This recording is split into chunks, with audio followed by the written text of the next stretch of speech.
Hi, this is Tamara Drake with UkiahValley.tv, bringing you the latest news in Mendocino County.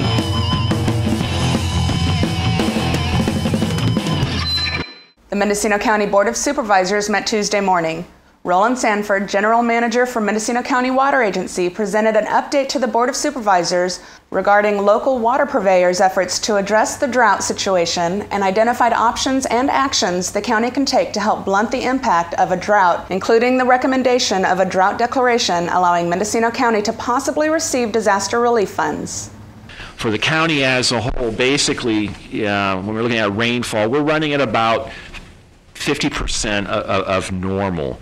As a result, stream flows are well below normal, and as of Sunday in the Navarro, Noyle, and the Middle Fork of the Eel River at Dos Rios, we are running. Runoff to date is about 20% of normal for this time. Right now, Lake Mendocino storage in very roundabout numbers is about 30,000 acre feet. Normal for this time historically would be something on the order of 70,000 acre feet. So we're about 40% of normal. All of this points to a potential train wreck. We should seriously move forward with the adoption of a drought declaration.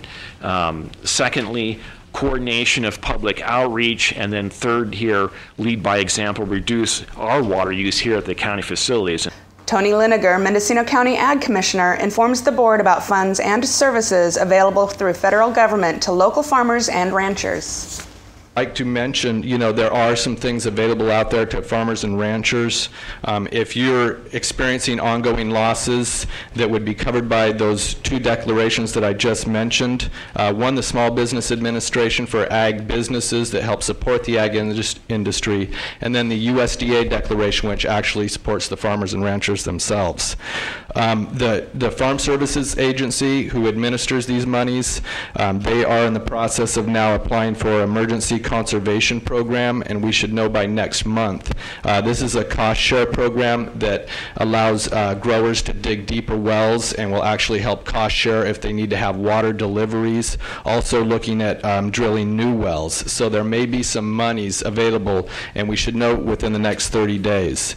During the afternoon session, the Board of Supervisors heard a presentation by Deputy CEO Jennifer Wyatt on the privatization of county-owned solid waste container sites. One of the key factors to consider in this proposal is the philosophy of privatization and the assumption that privatization of public operations is more cost effective than publicly owned. In order to truly do an analysis on privatization and whether it benefits the consumers and the public and the county itself, as far as cost savings, we would have to further look at statistical data and continue to analyze financial statements from the privately owned business to determine whether or not we had a comparison between municipal services and private services. That is not provided in this cost-benefit analysis. Jerry Ward with Solid Waste of Willits had this to say on the cost-benefit analysis. Back in December, the board directed staff to meet with us or negotiate with us that information. We have not met to give them the detailed information. I'm not going to spend any more money with a contractor unless this is something that the board is interested in doing. But we provided as much detail here as possible. As the presentation was winding down, Jerry Ward expressed his frustration with the county for delays and constant negotiation strategies. If you're going to keep delaying this and negotiating it out, let's go to bid. Let's go to bid now, put these out to bid. I didn't want this to happen because I wanted the privatization to work. But we cannot, from solid waste's perspective, continue to do this at the cost we bid 45 years ago. The board gave direction to the CEO's office to work with the Solid Waste of Willits on the privatization of both the South Coast and Boonville sites. The board then took up discussion relating to the formerly approved change to the Mendocino Town Plan that moved units from Mendocino Arts Center on December 15th. As a result of several threats of litigation, the board last week in a 4-0 vote directed staff to place this matter on the agenda for discussion and possible action to rescind the December 15th action taken by a majority of the board. Many who spoke thought the action unjust. When you try to take away a property right from somebody, that's pretty serious stuff, and you subject not only the county but yourselves to the risk of litigation and personal liability. I'm an attorney, and I'm here today also on behalf of the Arts Center, where I am president of the board. And our 15-member board of directors, in their January meeting, voted unanimously that the Board of Supervisor action taken on December 15th was ill-advised and in violation of the Arts Center's due process rights. After listening to almost an hour of public comment, County Counsel Janine Nadell made her views on the situation known in a fiery speech. The Brown Act requires us to cure a notice defect, and that is what I'm recommending here. I don't disagree with Wendy, and I don't disagree with Barbara with respect to the Arts Center and the rooms and the relationships. That's not the issue here today. The issue here today is we've got to fix the mistake we made in December that I feel we made. And yes, I am a government lawyer, and I tried to tell the board what to do. They didn't listen to me on the 15th, and that's why we're here. This is a mess. All I'm recommending today is that we take action to undo what we've done, and I strongly recommend that we rehear it. With Pinch's dissenting, the board rescinded the previous action. And here are some final thoughts from our supervisors. I just find it utterly and totally abominable that we would have found ourselves in this position. I think our community over there needs to know, needs to be told by this board what's acceptable and what's not. We haven't been able to give that community that answer for years. Then on Wednesday night, the Ukiah City Council started their regular meeting off with a bang by taking up a controversial change of city ordinance wording.